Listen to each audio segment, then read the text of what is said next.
Hello, everybody. My name is Ray. Welcome to the Evangelical Dark Web. Today, we'll be diving into the subject of selling sermons. So, we've talked a lot about Ed Litton lately and how he was serially plagiarizing sermons. And I believe the latest is that he plagiarized Tim Keller. A 1991 sermon, I think I saw, Capstone Report. And it was a sermon on marriage, which I think he actually preached with his wife, which again, that's not okay if you're a complementarian.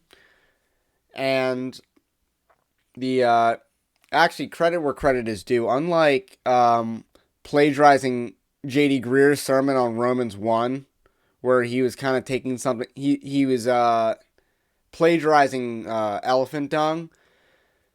Tim Keller actually is strong on the subject of marriage. Not very strong on Reformed theology, not very strong on issues of theological substance, certainly not strong on creationism, but on the issue of marriage, Tim Keller is actually not bad.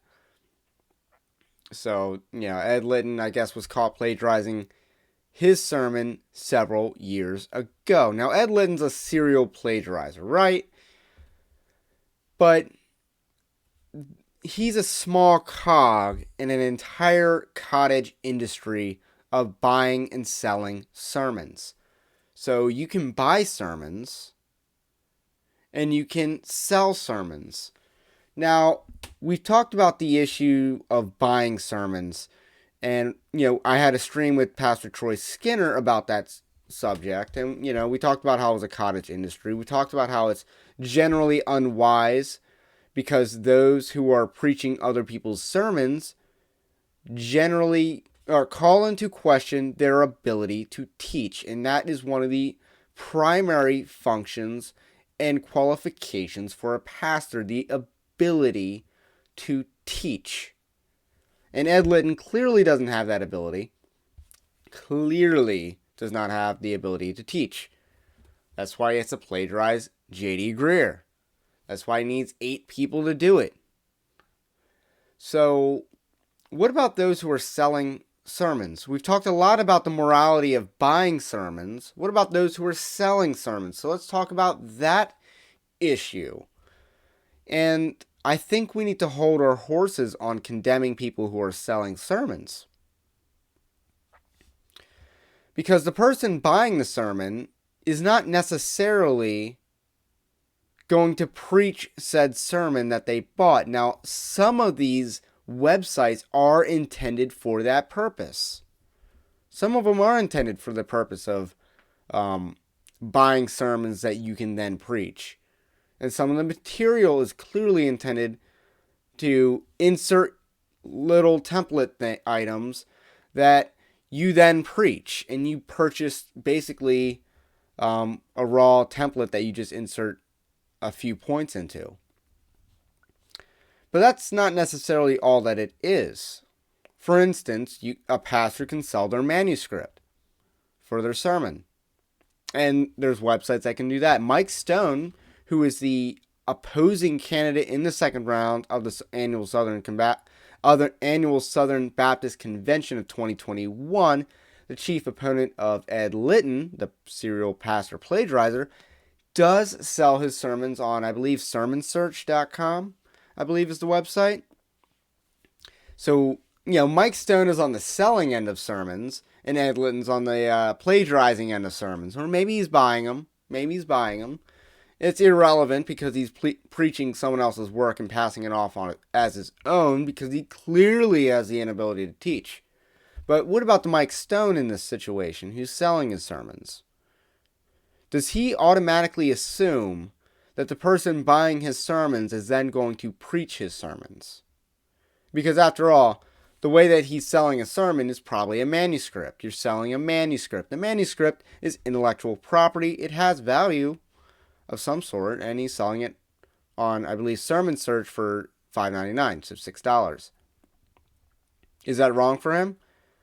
And again, I think the answer is not necessarily.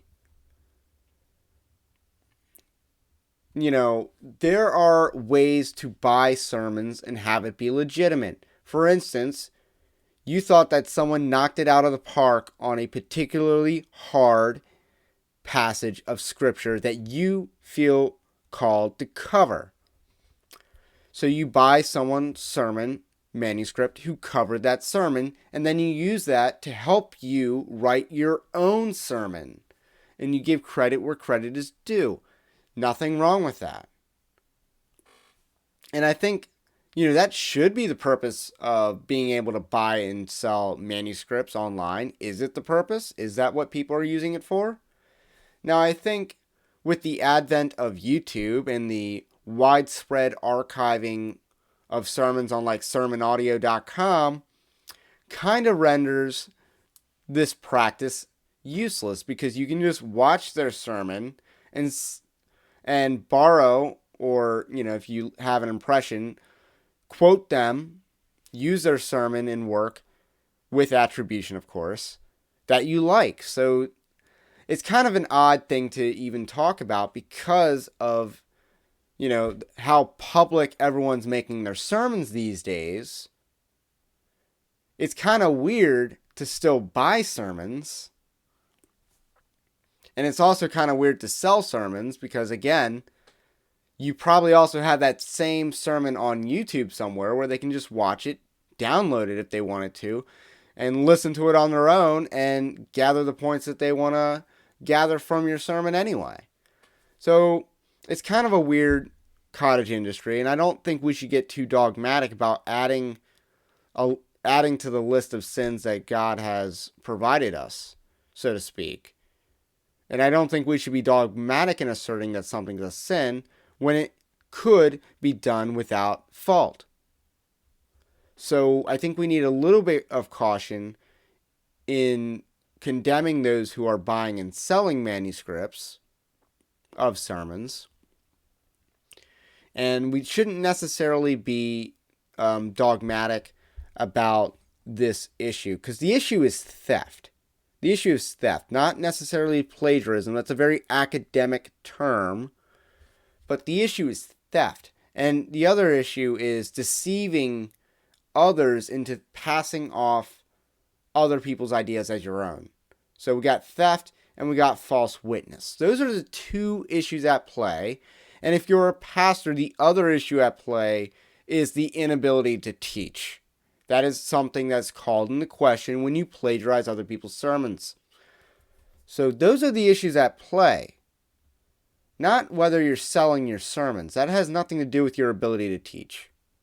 That has nothing to do with bearing false witness, and that has nothing to do with theft, unless Ed Litton is somehow selling his own sermons. That would be weird, but there's no evidence of that, just to be clear. So we got to remember on this issue of sermons and pastor plagiarism, we got to remember what the sins actually are. The sins are theft, if applicable, bearing false witness, and the inability to teach. Those are the issues at play. So if you are on the selling end of sermons, those issues aren't really at play for you.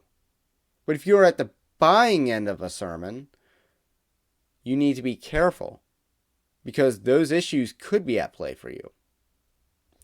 So that's all I got to say about that issue for today. My name is Ray. This is the Evangelical Dark Web. If you like this kind of content, subscribe to the channel. Also, check out evangelicaldarkweb.org. Linked in the description below. Comment below what you think about what I think, and I'll catch you on the next one.